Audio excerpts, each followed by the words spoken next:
Welcome to another edition of Petty and Profound, where my brother and I'm Caitlin, and my brother Morgan, we talk about our favorite movies from the 80s, the 90s, and honestly, whenever we want to watch movies, or from wherever we want to watch movies. Today, we're going to talk about the amazing movie Death Becomes Her, which is now a Tony nominated musical. So, Morgan, do you have anything you want to share about Death Becomes Her before we dive in? Just to kick it off? Yeah, when I was a kid, we watched this, when I was about 10 or 11 years old. And I really thought it was interesting because, it really played with sort of the idea of immortality, but it didn't do it in like a serious way. There weren't a lot of lessons that they were trying. There wasn't really a moralistic approach. It was almost all from sort of like the fantastical, and perhaps for all the wrong reasons. And I always thought that was kind of funny because it's sort of a non-apologetic movie, and I think that's kind of interesting. Okay, okay. I like that take. How about to begin, for anyone who hasn't seen the movie, I'll read a very brief paragraph summarizing the plot. Yes? Okay. Yeah, it's great. In Death Becomes Her, two lifelong frenemies, Madeline Ashton, a vain, fading actress, and Helen Sharp, a once overlooked writer, find themselves locked in a decades long battle over beauty, love, and revenge. With a mysterious potion, when a mysterious potion promises eternal youth, both women seize the chance to cheat death. But immortality comes with unexpected, grotesque consequences. With Bruce Willis as the bumbling mortician caught between them, and Isabella Rossellini as the enigmatic keeper of the elixir, this dark comedy blends satire, horror, and camp into a twisted tale of vanity gone very, very wrong. I think that's a good summary. Yeah. It's funny, though, Morgan, that you say it doesn't have any lessons and it's not moralistic. But I actually disagree with that Okay. completely. So I feel like there are so many lessons. I think on the surface level, it's about shaming vanity and about the perils of vanity. And both these women kind of fall down that rabbit hole. But like just below that surface, I feel like it's the illusion of control. And so like fighting death is the epitome of trying to take control of your mortality, trying to control for aging and fight it. And I think several times in the movie it's mentioned that aging and death is natural law. And the first time it's Meryl Streep and that Isabella Rossellini, she's like, nonsense, we can to damn the law or something like that. And then Bruce Willis says it, but he actually has kind of a more, he respects nature's law a lot more than Meryl Streep or Goldie Hawn. So there's that illusion of control, but the irony is that in trying to seize control of stopping aging, they actually lose control of their fate because now they're forever stuck in immortality and having to put together their bodies, which are constantly falling apart. And they're going to have to move every so many years because basically they're on the run from being found out. And so now they're almost prisoners in their eternal, immortal bodies and prisoners of their vanity because ironically they didn't want their bodies to fall apart, but despite being given eternal youth, as you can see in the movie, they're peeling, their arms are falling off if they have a bad fall. So I think they're in a different type of prison.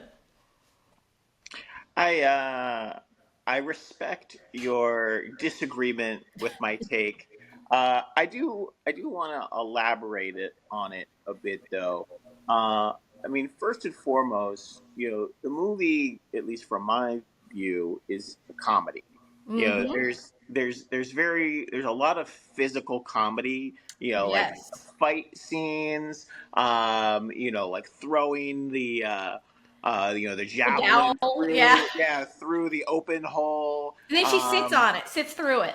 Yeah, sitting through it, I think, is obvious physical comedy.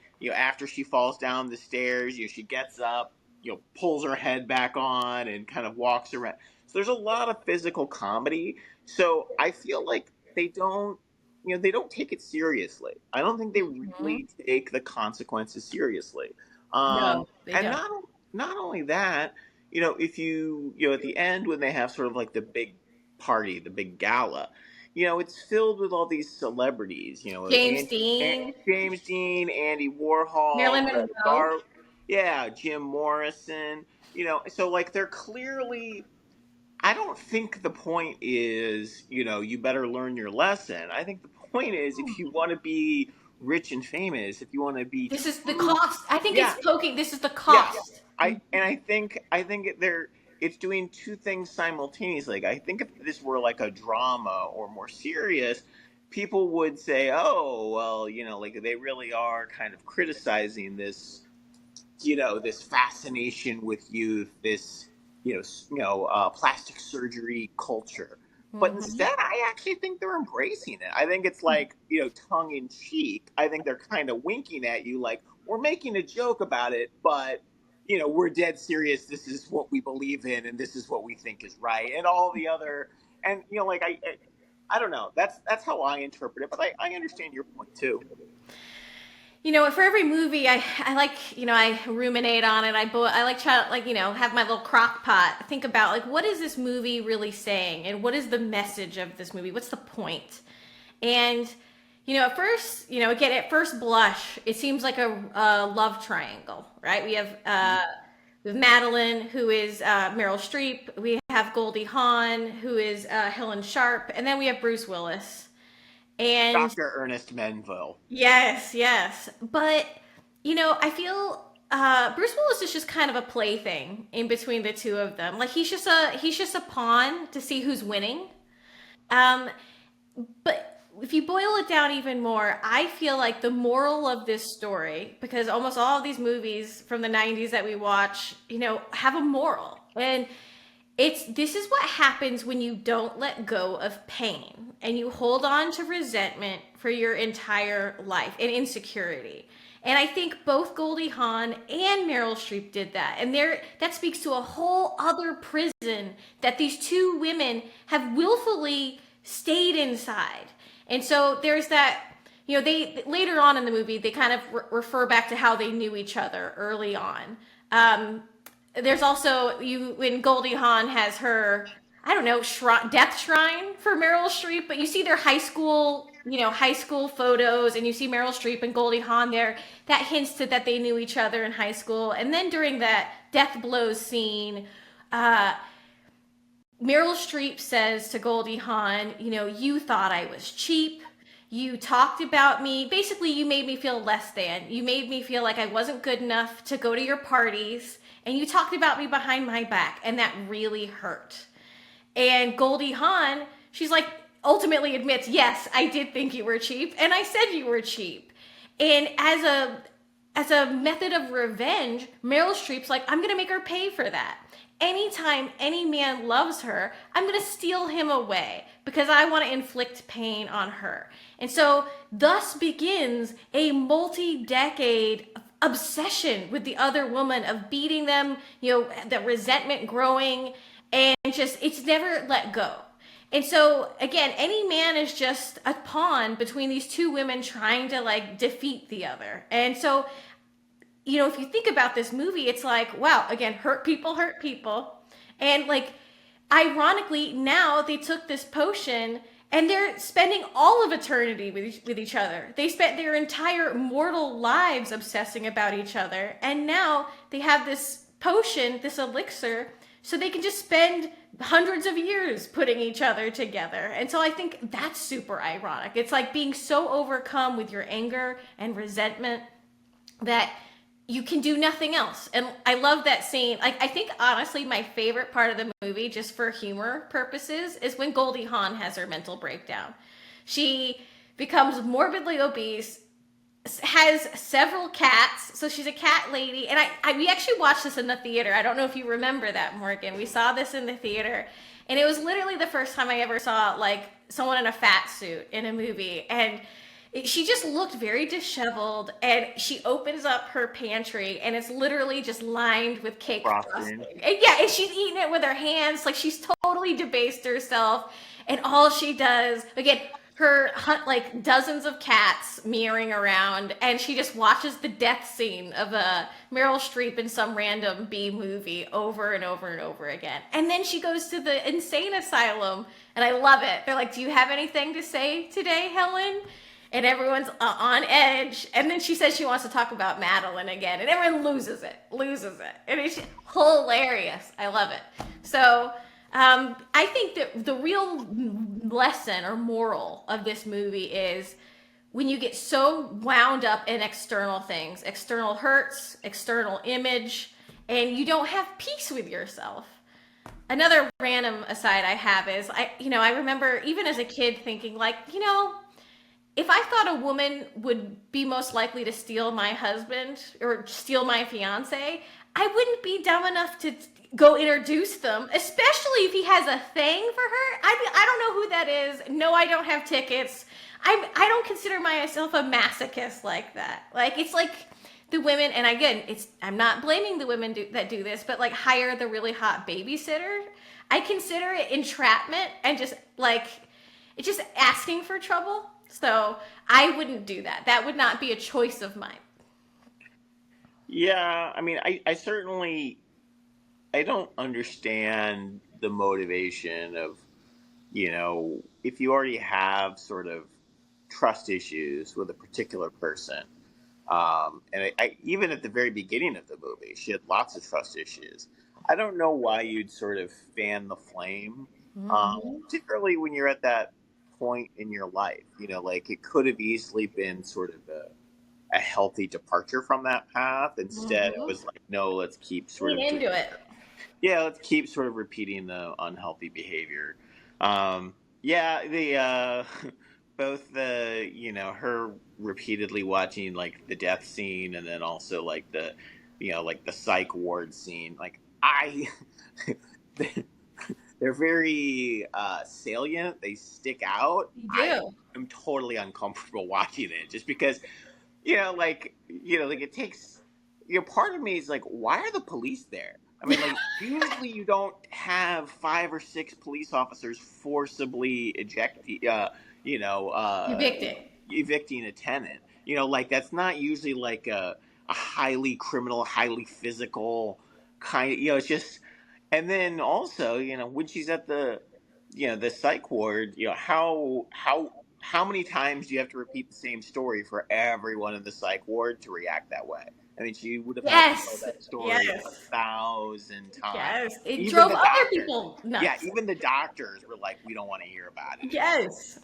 Um, yeah, so it's interesting. I like your take on that. I would maybe twist it or turn it 5 degrees and basically say, I think the movie's about values, Mm-hmm. and you have to be comfortable with your values. Mm-hmm. And I think at the beginning, Helen loses her values and she's kind of rudderless.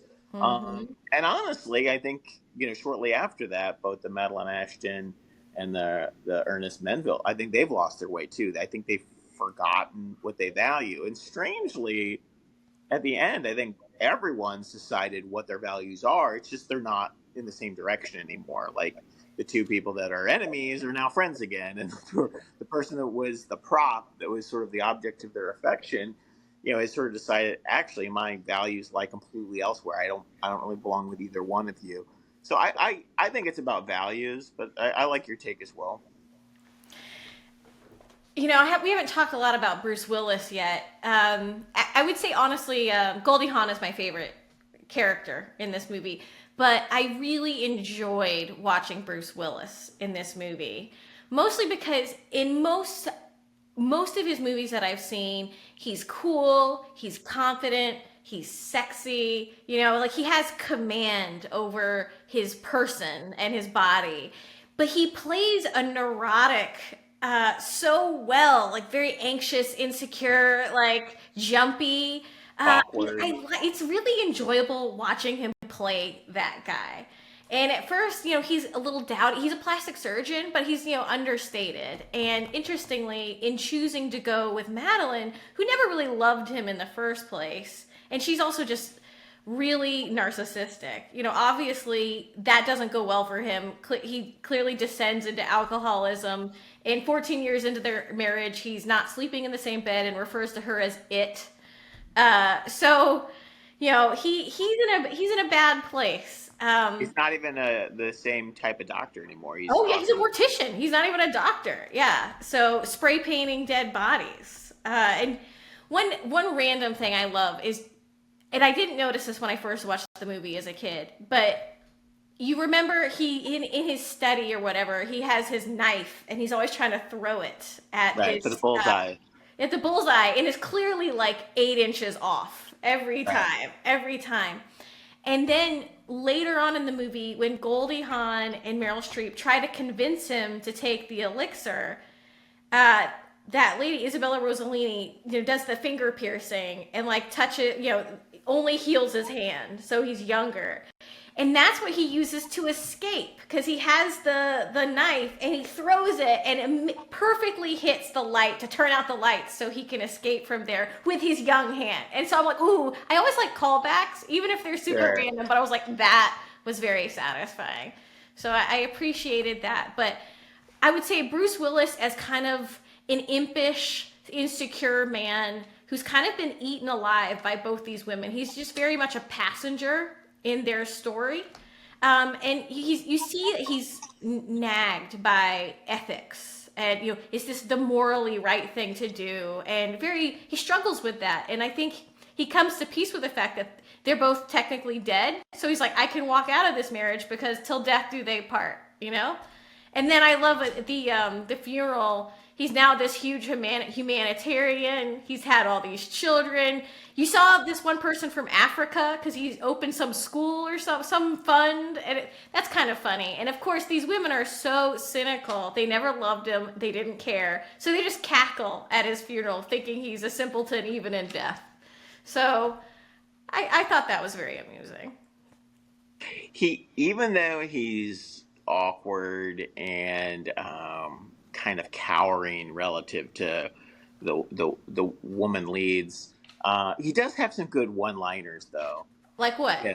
One of my favorite one is when they're in the morgue. And this sorry, he when the Meryl Streep character falls down the stairs and her head's on backwards, and they take her to the hospital.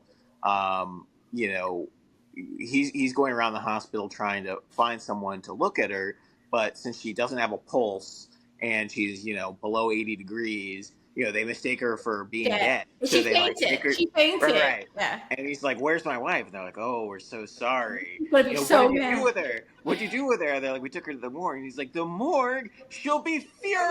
Furious. I know. It's so funny. So funny. I like how the doctor, which I can't remember, I wrote down his name, but that's a very famous director. Do you remember what his name is? That was the doctor. It was like a cameo by a famous Yeah, director. Oh. But of course he's so distraught by what he just saw. Like a woman that I has no pulse. He has a cardiac arrest and dies on the table. so when we were kids, I knew that the doctor went in and he was clearly flustered. He uses a stethoscope, doesn't get anything. He assumes it's a broken Throws stethoscope, it. throws it in the trash, grabs a new one. And he's like, your vertebra, like they're right here. You don't feel this is your broken wrist. I didn't catch the first time I saw it when I was a kid that he then has like a heart attack, and they're treating him Yes. after treating her. Like I just Uh-huh. thought that was a different patient, but like I caught it this second time I watched it. I thought that was interesting. Yeah, he was taking his heart palpitation pills in there, and then he gets a drink of Bruce Willis's whiskey, his flash. Yeah, yeah, That was pretty great. that's a good scene. I Yeah. like that scene. One thing about this movie is I really felt like it had it's ever so slight like Tim Burton vibes. Like Sure. the castle, the thunder, all of that. And I looked into it. And so first of all, the director, I'm going to butcher his name, but Robert Zemeckis, Zemeckis, I think. Zemeckis, First of all, he had a very amazing, has a very great resume. Back Forrest to the Gump, Future, yeah, and Back to the Forrest Future. Gump, Who Oh, Framed Who Framed Roger Rabbit. we lost your visual, bro. Okay, I'll do it again. I said Back to the Future, Forrest Gump, Who Framed Roger Rabbit. What else did I miss? No, I think that's good. A few things I want to mention. One is he used to be a director or writer for Tales from the Crypt. I know. So I'm like, that's why it has like spooky vibe. Like he loves the spookiness. One thing they had considered doing was having this be a sequel of the Mhm. original Tales of the Crypt. I didn't know that. I didn't know that. I only learned it when I researched it, but then they decided to go in a different direction. Another thing I read, because Who Framed Roger Rabbit, Jessica Rabbit in that movie is a very voluptuous redhead, and she has this like strapless, beautiful Red. red gown, and that's exactly what Goldie Hawn was wearing at her book party. And so it's like clearly somebody has a thing for redheads, and like so he had Goldie Hawn fit that Jessica Rabbit mold to Yep. the T, to the T. So Eh, I thought it was great. Yeah, it was that same scene where Goldie Hawn planted that huge like lipstick kiss Yeah. on. Yep. I think it was on Meryl Streep, but she kissed her on the cheek, Yes. and it was just sort of like, just really over the top. Yeah. And it's funny because, like, when I watch it, I understand the point, but I'm like, Goldie Hawn, you have everything. And why do you want this man, this impish man who now Meryl Streep calls flaccid several times, which obviously I did not know what that meant when I watched it as a younger kid. I Yeah, the first time that's how I learned the meaning of that word. I looked it up in the Stop it. dictionary. You No, looked at. I looked it up in the dictionary because I'm like, cause she said it like 15 times. I'm like, what Yeah. does that mean? What is she getting at? And I was like, oh, because like when you're 10 or 11 years old, that's not a word you hear very often. No. That's hilarious that you went home and you're like, I have to look this up in the dictionary. Well, that's what I did. If you don't know a word, you look it up in the dictionary. Yeah. Yeah. That's so funny. So, in general, I think, oh, we also saw that, I think you told me this, Morgan, that it won an Oscar, right? Yeah, it won an Oscar for special effects. I Mm-hmm. think it was one of the first movies to use CGI, and it did it for like the skin. So like the Mm-hmm. skin special effects that you see, yeah, won an Academy Award. And I did not know that. I also didn't know it was one of the first movies to sort of use CGI. I thought that was pretty interesting. Yeah, I think Meryl Streep did an interview and she said she really loved the script. Though she originally thought she would play Helen. She didn't think she would Yeah. play the other lady, but she ended up saying she hated doing all the special effects stuff. Like back then, she's like, I had to wear a lot of like green turtlenecks, like over my head or pulled over, and she just said it was a lot of work. And I don't think she really liked the whole physical comedy aspect of it, especially with the special effects. So that kind of turned her off from ever doing that again. Yeah, I mean, it sounds like, again, when I was doing my research, it sounds like they were really at the front end of this CGI stuff. So it was sort of like they did it both ways. Like Mm-hmm. for some of the things they did sort of CGI, for some of the things they had mannequins and animatronic stuff, and for some of the scenes, like the ones where she fell down the stairs, she's wearing like a hoodie green screen kind of thing. So, but also has various prosthetics on. So it's sort of like a mix of like old school, like special effects and new school special effects, and then they Mm-hmm. kind of just waited to see which ones worked, and which ones looked believable. And I think they just pitched the ones that didn't. But yeah, I think she was doing a lot of green screen stuff and hiding her head and holding various prosthetics. So when I was reading about this movie, apparently they cut out a lot. Like there was an entirely like a whole other character that Ernest ended up falling in love with, and it was Tracy Tony, Ullman. What? Tony, I Yes, looked it up too. Yeah, yeah, and apparently they went over to like Switzerland together, to which Europe that's why they had that picture of him old in costume, like on the ski slopes, slopes. because he was there with Tony. And the original ending was that they were, I think Meryl Streep and Goldie Hawn were like Goldie. chasing them, yeah, in a car chase, and then they got like T-boned by a train, and thus their various body parts were rolling around everywhere, and that was the normal ending. But apparently, audiences really didn't like it, or like test audiences. They thought it went on too long, so they cut out Tracy Ullman completely. And honestly, I think that was actually for the better. So they kind of just wrapped it up with a neat bow and kind of spoke to who Bruce Willis would ultimately become in his eulogy, which I think that was I enjoyed that. But one thing I really remember as a kid, and I don't know why this stuck with me, but in the eulogy, they were talking about him, and he said he always felt that life started at like 50 years old. 50. Yeah. Yeah, and I remember Life even begins at 50. yes, yeah, and I don't know why, but that is a weird quote that has stuck with me my It whole stuck with me life. too. Yeah. Yeah, because it I don't know. Even as a kid, it was enjoying and or it was heartening to think there's always a chance to restart if it's And to going reinvent yourself. poorly. Yeah. Well, Yeah, and so like even if I've in dark times of my life, I'm like Bruce Willis. He started over at 50. I don't know if why. Dr. Ernest Menville could do it, so can I. Yes, yes. And do you think there had to be a reason why they named him Ernest? Because it's just one letter away from Earnest. And so like Yeah. I don't know, I feel like So in maybe. my research, I found two things. First, originally they had cast Kevin Kline to Yes. be the Bruce Willis character, to be Dr. Ernest Menville. And then the other thing I read was if you put Madeline, Ernest, and Helen, if you just take the first syllable of all three of their names and put them together, it's Matter and Hell. Huh. So, and like, I don't know if that's intentional or if that's just sort of like internet conspiracy Yeah, theories. yeah. But Hmm. oh yeah, the other internet thing I learned was allegedly when they were doing the fight scene, the Meryl Streep character accidentally scarred Yes. Goldie Hawn her cheek with a shovel. Yeah. That seems safe, right? Yeah, so I was like, really?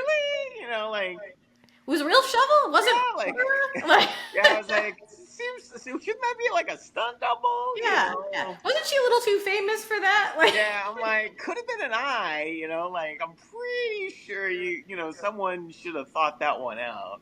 hmm But I mean, as we've seen recently, there was that Alec Baldwin Oh Rust yeah, thing. yeah, So real, and then sad. of course, Brandon Lee died. Yeah, yeah, So yeah. accidents happen. Accidents happen. I don't know. So yeah, I like this movie. Were you surprised when I picked this one? Is it probably less surprising than Mr. Destiny? Not that surprised, to be honest. Not that Hmm. surprised.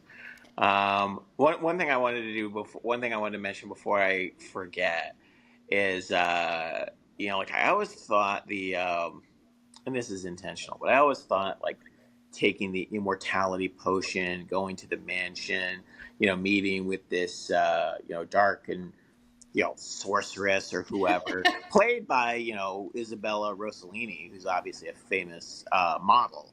Mm.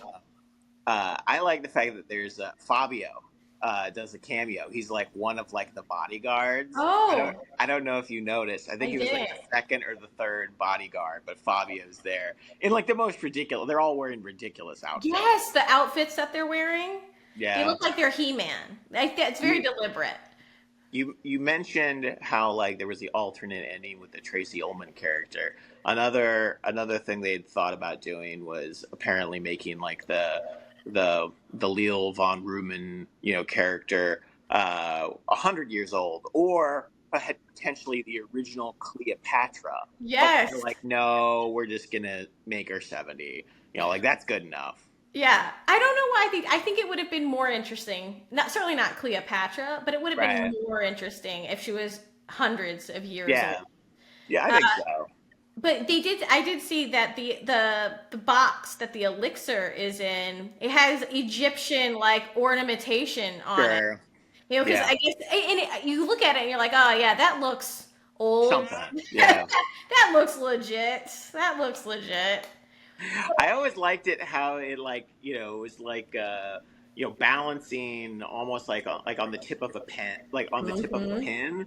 I always thought that was kind of neat, in terms of special effects. So like that makes it the fact that it's balancing Even more characters. magical. Yeah, even more mad. I feel like that's like the right container to hold something that special. Mm-hmm.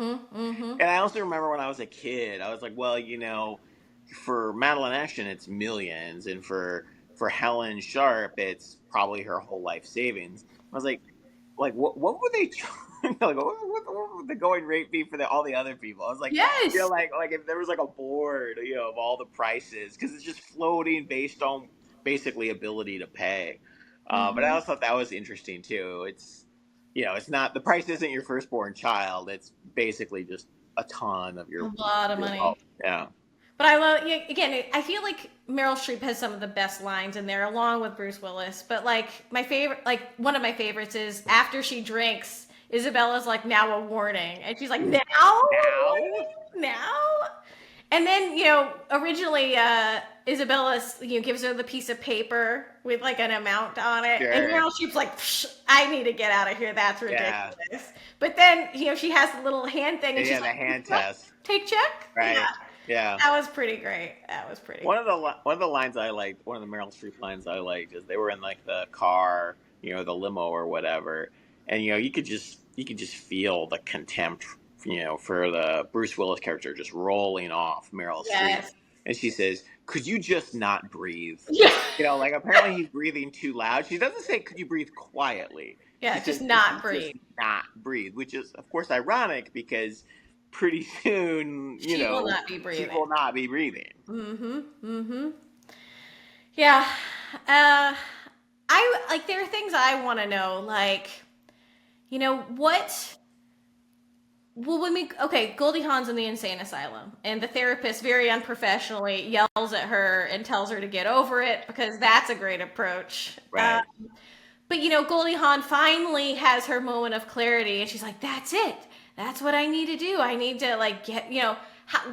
Did she know about this potion at the time? Like, what went in her head that she's like, I guess I need to like get enough money to like buy plastic surgery or have a big glow up? Like, what was the plan there? And if she was able to, how can you turn it around so well but still be so stuck on Madeline? Like, if you finally have your book, you have your turnaround, how can you be so just stuck in this obsession with both Madeline and how she stole this man from you and how you want to murder her?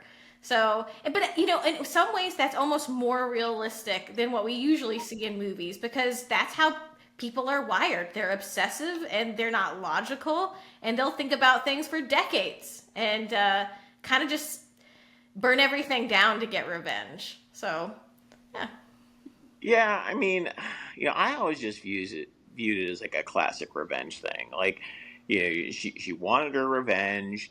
She knew she wanted it. She knew that was the only way that she was going to be happy.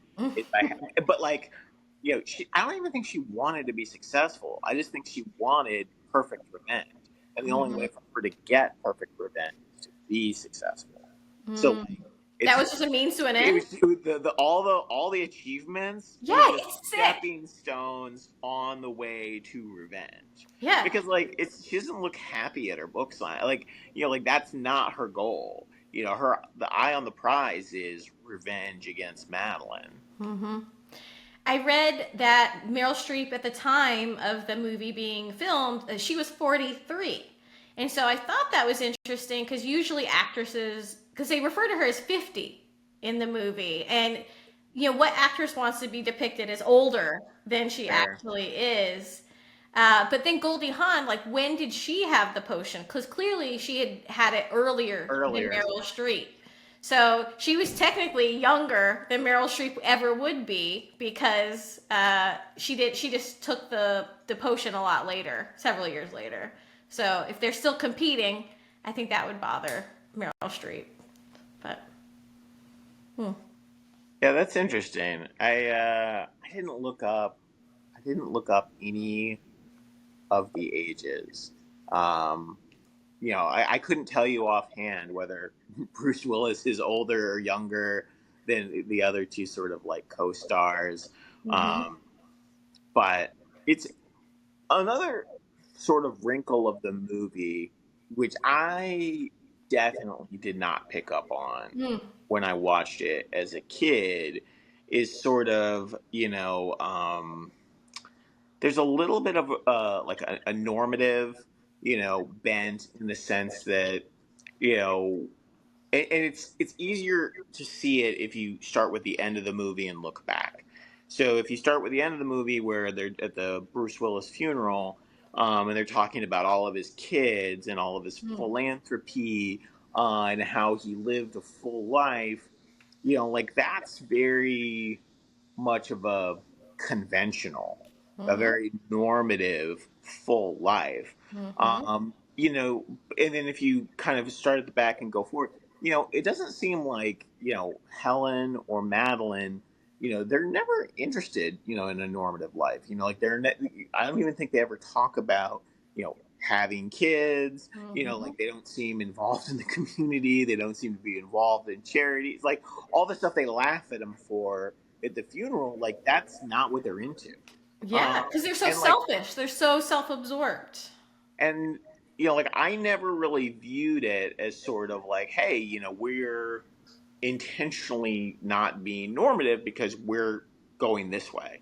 Mhm. Um, and that's just something I did not pick up on, the first time I saw it. Is sort of like that shift. Hmm. Well, I feel like Helen seemed really level-headed, before the big Bruce Willis betrayal, or at least like she looked pretty grounded. She only had one cat, you know. Yeah, She seemed, she was a well-known writer. She had a career that she liked, and maybe she was on that normative path. But like, she had to take Bruce Willis to check out Madeline, almost expecting him to to to betray her and leave, but like she just couldn't resist, like a moth to the flame. And I feel like that was like such a pivotal moment for her. It just derailed everything. And so just this myopic focus on first revenge, but then it's funny, like I guess if I were Goldie Hawn, if I ended up being or having my revenge and then making up with Helen, not Helen, Madeline, if I made up with Meryl Streep, then I'd be like, okay, now what? I've obsessed about this for decades of my life, and now I'm gonna live forever, and I don't really. What am I gonna do? And I'm falling apart. So I don't know. It just seems like a big nothing, and I would be let down. But I liked Goldie Hawn because she had the most interesting arc to me, whereas Madeline was just forever nasty and narcissistic, and used everybody. sure. Well, they all had their own challenges. I mean, you use the word narcissistic. I mean, it's very clear that Madeline is super I looked it narcissistic. up. I looked at the DSM. She checks Yeah, all of the boxes. And like one of those things is they have some devastating event in their childhood, like this wound, and they feel like you have to overcome this with something, i.e., being really smart or right. beautiful. They say a lot of narcissistic women feel they have to be really beautiful in order to be loved. So, Interesting. And obviously, the Bruce Willis character struggles with alcoholism. mhm. Um, what did you try to, since you pulled out the DSM uh, book, did you try to figure out what Goldie Hawn's character had? I don't know what gold. What do you think? I didn't. I didn't look at gold. I mean, Madeline just is like so textbook. Yeah, she's textbook. Yeah, I don't know. I mean, what's interesting to me is I feel like the Goldie Hawn character has the most range. Like her Yes. Yeah. highs are the highest and her lows are the lowest. Yes. And I don't know if that's Good or potentially what. Oh, I was gonna say I don't know if that's potentially like bipolar or if mm, that's because there's a lot of range. Um, I don't know. I mean, because when she's down, she's really down, and when she's super manic, it's in. I thought it was interesting. When Goldie Hawn, learns from Bruce Willis that the Meryl Streep character's dead. She's basically like goes to the hardware store and gets shovels and all that stuff. And then after Bruce Willis, after Meryl Streep kills Goldie Hawn, then she's like, "Oh, good, you brought supplies," Yes. and it's just like, whoa, and I was like, yeah, classic. Uh, but yeah, it's just yeah, I couldn't diagnose Goldie Hawn, but the whole movie I was like, I feel like there's something there. I don't know Well, what there's it is, something. but there's something. I mean, clearly, we could see her, file from the psych ward. It would say something, but Hmm. I don't know. Well, I mean, she just had A breakdown. a huge depressive episode. Yeah. I would describe that as major depression. Yeah. Because she kind of gave the whole thing is like it's not you're no longer functional. She Yeah. wasn't eating well. She clearly wasn't paying her rent. She was hoarding animals. Yeah. So a lot of And cake frosting. yes, yes. So it was a lot of external symptoms where she had just given up on self care, and because she was so obsessed, and that's why she was pulled away because she was a harm to herself just through not taking care of herself, and they probably thought she was suicidal. She probably was suicidal. Another really interesting image. I don't know why, but remember when they got married, Meryl Streep and Bruce Willis. Well, first of all, I love the scene right before that where Bruce Willis and Goldie Hawn are still together, and she's like, "You don't know her like I do. She's gonna steal you away. I don't like that she visited you. I'm really uncomfortable with it." And I love that Bruce Willis is like, "Do you know how what? That's preposterous. Do you know how ridiculous you That's sound?" I'm like, never gonna happen. no. And then it cuts, and you Never. hear the wedding bells, and And like you and you assume it's Goldie Hawn and Bruce yes, Willis, but it's yes, not. It's Meryl yes. Streep and Bruce Willis. Yes, and then Goldie Hawn was watching the whole thing because she walks Right. down some stairs because she was an upper pew or something, and she's Right. wrenching this cloth Right. so tightly that you see blood trickle Yeah. down. And again, that's an image that really stayed with me. So yeah, but I love that. Do you know how ridiculous you Yeah. sound? That'll never happen. What? Yeah, but it was obvious when he met her because he like Goldie Hawn became invisible immediately. So A, a couple of sort of iconic scenes for me is there's three scenes where people are just about to fall down stairways. mm, There's at the mansion when the Meryl Streep character is you know yeah, I can't remember if it's her heels get stuck on the very top set, but she's doing like the oh yes, whoa yes, whoa yep. whoa, Hmm. and Pushes her. Yep. well, yeah, so there's time enough for Bruce Willis to Save her. grab her, to pull her back to safety, and he's sort of being He bumbling. He yes. hesitates. He hesitates. She sees his hesitation, and then she says something mean, Yeah, you and then idiot. he Yeah. Yep. pushes. It's Yep. the smallest. I think it's like a one finger push, Mm-hmm. but it's still a push. Mm-hmm. And then after I think after both of the women die, and they're trying to convince Ernest to take the potion, Mm-hmm. he is at the top of the stairs, Yep. and they pull him back. Yep. Um, and then in one of the final scenes of the movie, when they're leaving the church, I can't remember which one of them is Goldie Hawn. slips. Goldie Hawn slips on the spray paint can that fell out of her purse, Mm-hmm. and she's like, "Help me, help me!" And Madeline kind of, you can see her hesitate and almost laugh, and then Mm-hmm. Goldie takes her with her. She basically grabs her, and it's like, "Okay, if I'm going down, you're going down with me." But I thought it was interesting that the three, you know, uh, staircase scenes are one gets pushed, one gets pulled back, and the third, the person falling, takes the person down with them. It's just kind of, yeah, I don't know. Like I think, to me, it seemed like fate. Mm-hmm. Like you're going down a path, or you get pulled back, or both people decide to go down a path together. Yeah. I thought that's always stuck in my head. And then another scene that's repeated, not the staircase scene, but another scene that's repeated is, of course, the taking the immortality potion.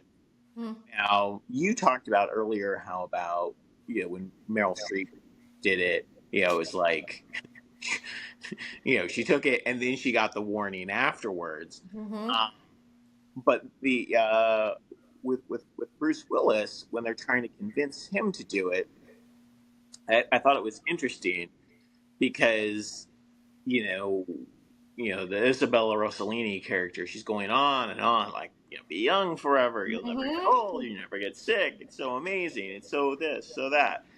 And I feel like he was there. He I feel was. She kept I talking. She should have Yeah. stopped. So that's the thing, is I feel like he was there, and if she just stopped talking, he would Mm-hmm. have taken it. But instead, she's really on a roll. She's Hard like, sell. live forever, like, and kind of like the evil, maniacal, The thunder and yeah, lightning. the Cruella de Vil, Yeah. and he's like, but what if I get bored, But like, well, I'll have to watch all, my loved ones die. Like, Mm-hmm. I'm not so sure that's a good, like, if she had just, and I just remember thinking, like, if she were a better salesperson, she would have sensed, and I'm like, yeah, but then it wouldn't have been a movie, Mm-hmm. Mm-hmm. and I always think those two are linked because the very first staircase scene, I think, they're talking, and I think at first Bruce Willis does want to save her, and it isn't until she's just mean enough. I can't remember if she calls him a twerp or like she calls him something, but it's just like the sort of like the straw that breaks the camel's back that makes him push with one finger down the stairs, and it's that same thing in the immortality thing, when it's like the straw that breaks the camel's back is he realizes he'll be alone, and he won't be happy, and for him he'd rather live a happy life than a long forever, a long immortality of loneliness. So to me those two scenes are always tied together, but I don't know if that's just the way my mind works. One thing I like is, again, he's very neurotic and anxious in the entire movie, and that is a big reason why, especially Meryl Streep, but even later Goldie Hawn, kind of have contempt for him. Like, he's not cool or collected. But ironically, I feel like that's his salvation in the end, because even when he's being sold this immense promise of immortality by this magical woman sorceress, and he has it in his hand, he still can't be in the moment. And he's like, oh no, what if I get bored? What if everyone's gonna, I don't want that. What about this? What about that? And so, like, his neuroticism is ultimately his salvation. So I thought that was funny. And it helps him choose himself over those women, because he sees that they don't love him and they just want to use him. And so again, that helps him break free. And that day is his, and he falls through the pool, thus has his baptism, and he starts his new life after that. So I like. Yeah, I remember watching it the very first time as a kid, because he sort of like drops the elixir and you hear it clatter and smash, and then he falls, several stories. So I assume it's not going to be good. I didn't realize they were over essentially like a windowed ceiling, uh, it and underneath is a pool. So he Mm-hmm. actually, in terms of surviving that fall, it's probably best possible scenario for him. Mm-hmm.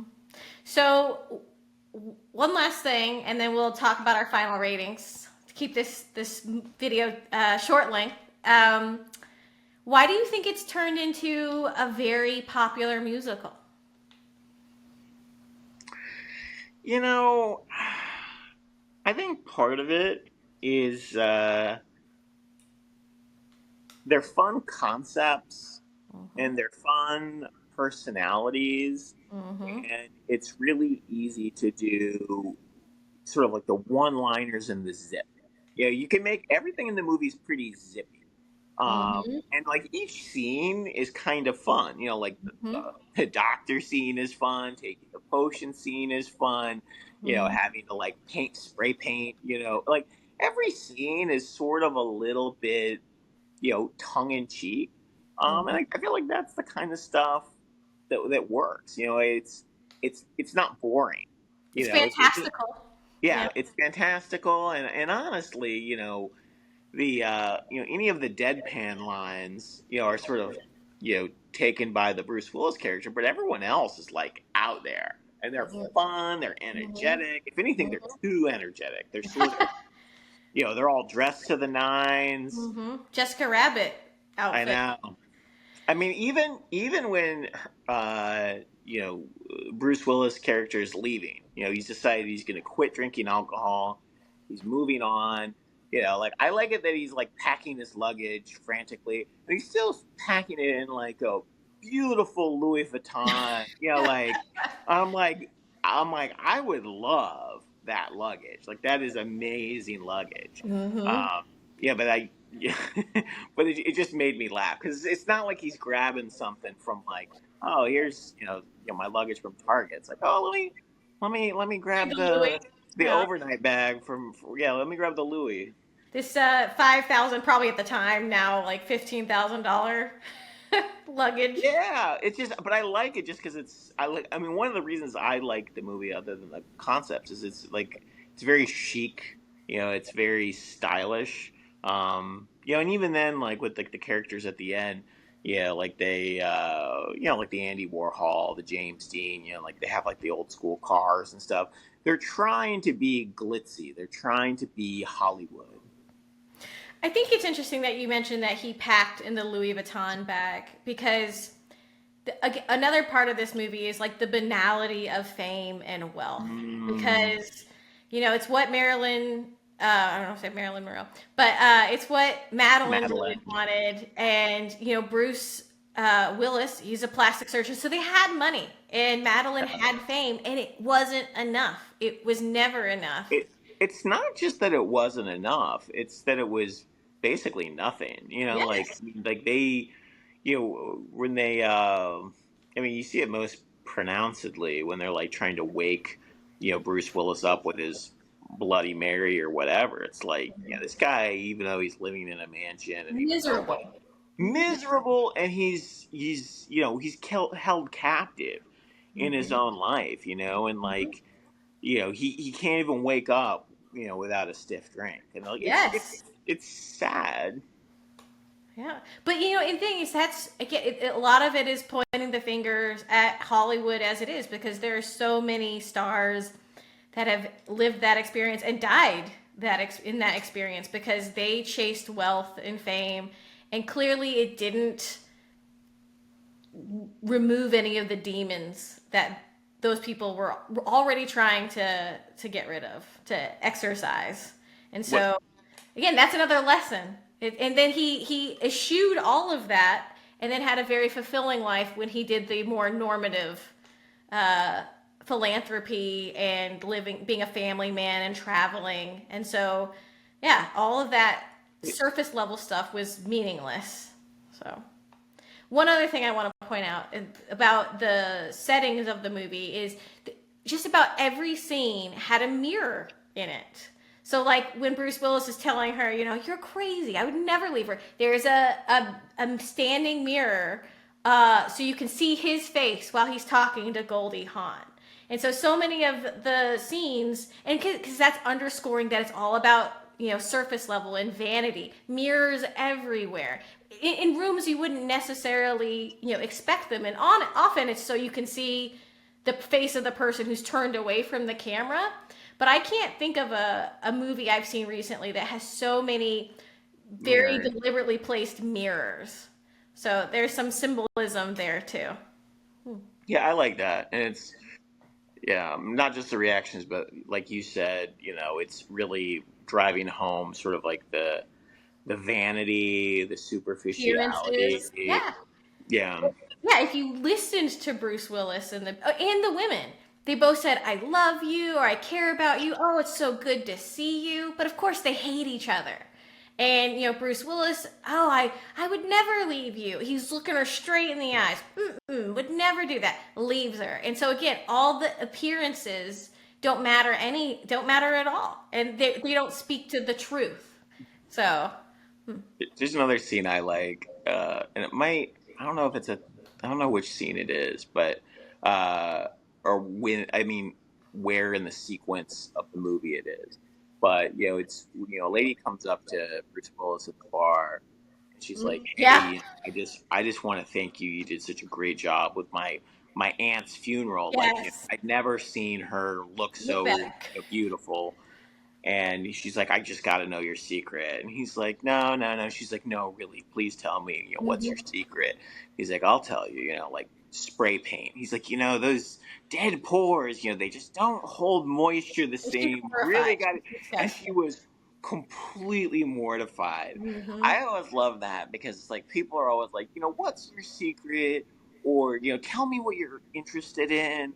And it's like, they always ask, like, "No, no, I want to know the truth." And then they're like, "Actually, I'm spray painting dead bodies." And it's like, "Yep, you can't recover from that. Like, she Yeah. never wants to talk to you again.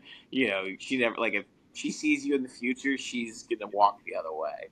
Um, Well, again, it kind of speaks to like two things. One, that lady, I believe, was Robert Zemeckis's wife, that cameo. But it kind of speaks to yet another woman or people only liking Bruce Willis's the idea of him. He's a plastic surgeon. He does make things beautiful, but the moment he opens his mouth, no one likes him. No one actually likes him for him. They like his work and what he can do for them. But and maybe it's he also seems dead in the eyes at that part of the movie. But he's like, oh, she wants to know me. She has a real question about what I do. I'm uh, gonna tell her. I'm gonna tell her. And he uh, looks over and she's disgusted. Disgusted. uh, So the one time he opened up in the movie, like before the end, before his turnaround, she's like, you're disgusting. So, well, it's interesting you bring that up because it's like it's form or substance. Like do people are people more interested in the form, or are they more interested in like the deep substance? And mhm, at least 90% of the characters in the movie care more about the form. They care more about the status. They care more about the superficiality, the mhm, vanity, the, mhm. all that stuff, the trappings of, wealth and fame. But, over and over again, he's reminded that, like, he cares more about substance, but And he hasn't really, craftsmanship. yeah, but he hasn't really found anyone to properly relate to. Yes, yeah. And so in being feeling so alone and adrift in his life, he just drowns it out with the alcohol, and just he Yeah. feels stuck. He feels stuck, and so oddly, these Goldie Hawn having her break from sanity, and then Meryl Streep taking the potion, like that was enough to like jar him out of his terrible life, and it saved his life because I don't think he ever would have left. He probably would have just, you know, continued on until he died in some depressive alcoholic state. So, I I think them dying, even though they continued to sort of live on, them dying released him. Like I yes. feel like he felt, you know, until death do us part, and like Mhm. he felt like he fulfilled his contract Yes. after Madeline died. Yeah. Particularly once he knew that she wasn't, like touched by God or some sort of Yes. Yeah. He's angel. like, it's a Once miracle. yeah, once he knew it wasn't like, he wasn't being tested, Hmm. religiously, he's like, Hmm. "Oh, my obligations are fulfilled here. Like I can now move on and actually get a do over and Yeah. reset." Yeah. So, what would you rate the movie? Or do we want to do the thumbs up, Ebert, Ebert and I like Roper? ratings. Hmm? I don't want to do thumbs. I prefer ratings. Okay. What would you give it? I think it's 7 out of 10. I think that's Okay. about where I'm at. How about you? 7.5. But yeah, I really like it's very entertaining. Anyone who hadn't seen it, I'd be like totally watch it. It'll be a great entertain. It's interesting because aside from that whole the thing I talked to you about forgiveness, and I think that's what the meaning of the movie is, and how you put like you just destroy yourself by holding on to anger and resentment and sadness. But it's not a deep thinking movie. And so even though it deals with really deep subjects like immortality and like values, or at least it hints at it, it's a largely surface level movie, which probably is why it makes it a fun play. But yeah, 7.5. I think part of the reason I don't rank it higher is, when I first saw it as a kid, I was like, there isn't a single kid in this movie, and I'm like, and we saw all sorts of sort of more grown up themed type movies when we were kids, but I just remember thinking, like, seriously, like, not. not one. We don't care about. I don't know. I remember at the time thinking it was harder to relate to, and also at the time thinking I really hope I don't become anything like any of these characters. Yeah. Like how do I reverse role model this so I don't Mhm. you know get crazy and focus on sort of more empty pursuits.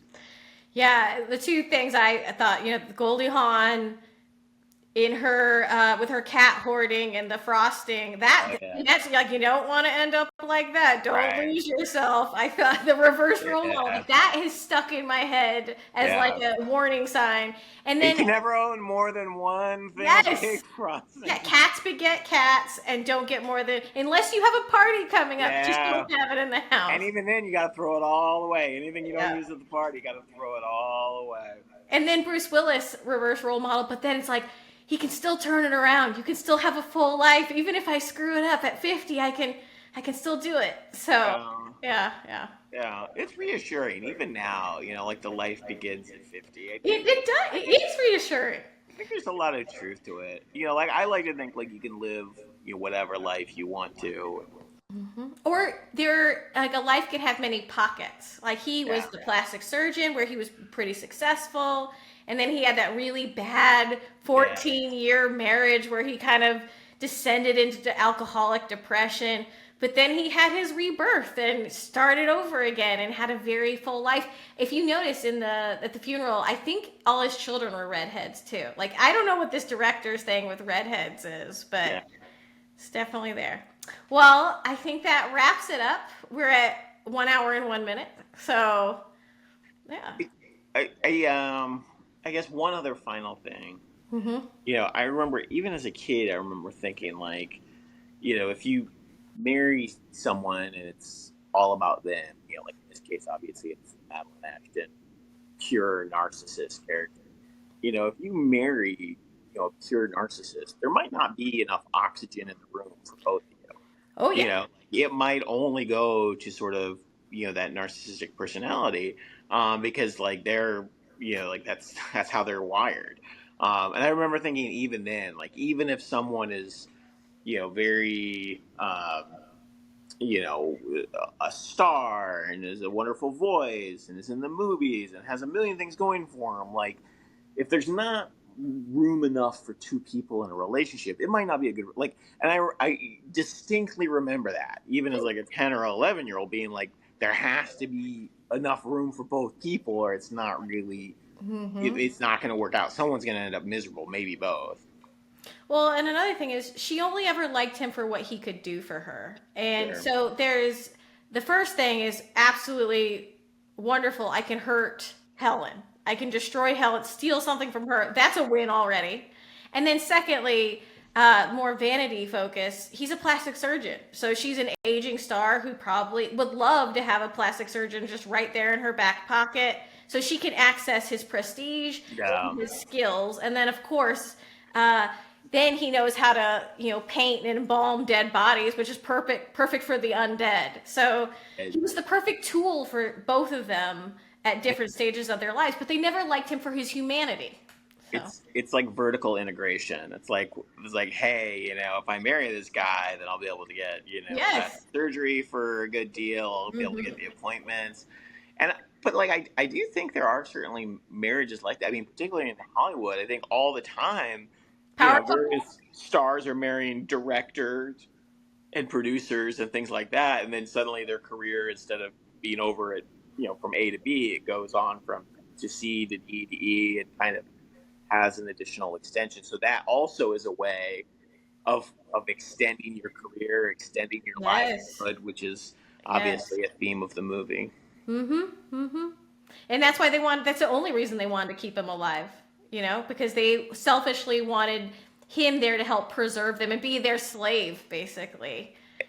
And even like the sorceress, I think I don't think she was particularly interested in Bruce Willis, the individual. He certainly it's but they basically said we've admired your craft. Mm-hmm. We think you have a lot of skills. We know a lot of people that might be useful.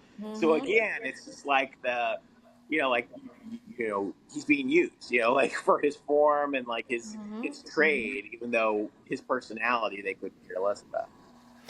Question I had, and they never got into this, and it's not really important, but it's like vampires. You can stake them in the heart. They can go out in the sun and they'll die. How did Right. you die? There has to be some out clause. You can't just Yeah. like live forever, forever. There has to be like that's less fun. There has to be something. Yeah. Like how to kill a vampire. You know how to kill a werewolf. Werewolf, yeah. Yeah, how do you there everything has an Achilles heel. So Yeah. how do you die as these immortal Right. beings? So Like, yeah, I'm like I need to know this. I want to know, but they never answered it, which is a little unfortunate. yeah. Yeah. I also wanted to know, like, how far back does this potion go?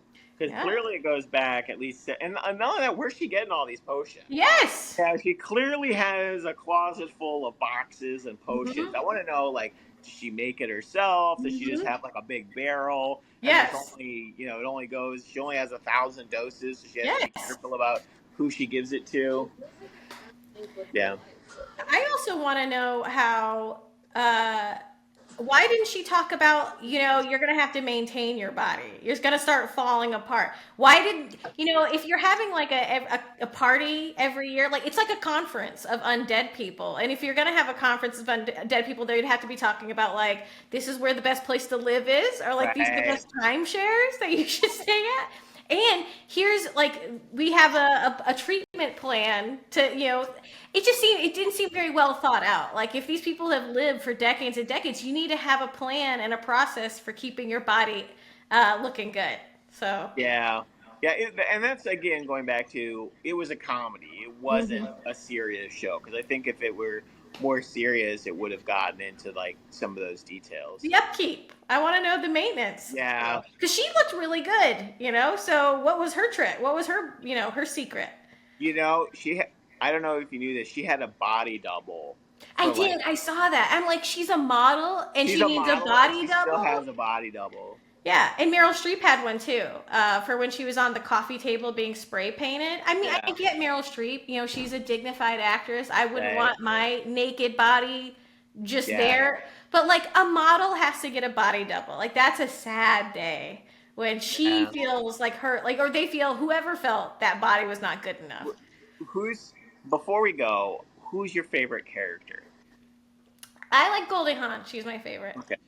I think the Bruce Willis character is my favorite character. If nothing more, because I just love it when he's like really trying to like think about like the spray paint and the skin tones, like whether he's a doctor or whether he's an undertaker or a mortician, Yes.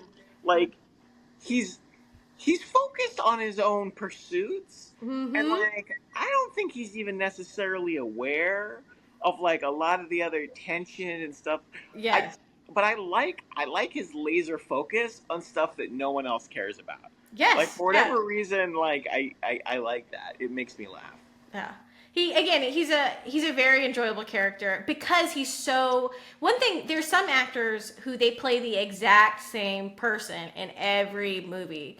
They have the same tenor, the same personality, maybe because it's just so overpowering. But he really shows some range here and being kind of obnoxious and neurotic. And he just Yeah. usually plays such a calm and cool guy. And so, Well, I yeah. mean, you compare him to this to Die Hard, Yes. and it's like you have this in Die Hard. He's all machismo, and Mm-hmm. he's rugged. He's shirtless and Mm-hmm. barefoot Still for get a half the ciggy. movie. Yeah, And yeah. yeah, he's smoking cigarettes. He's a tough guy. Mm-hmm. He's he's very brash. And he's Mr. Flaccid in this Yeah, movie. Oh, yeah, and in yeah. this movie, it's like, yeah, it's just like he's everybody's punching bag, and in Yes. Die Hard, he's nobody's punching Yes, bag. and I like that. I like that I read that their director said he would get there every day, even before 5 a.m., before the director would show up, because he enjoyed this role so much. He was just jazzed to be there. So Yeah, you can tell he really relished that role.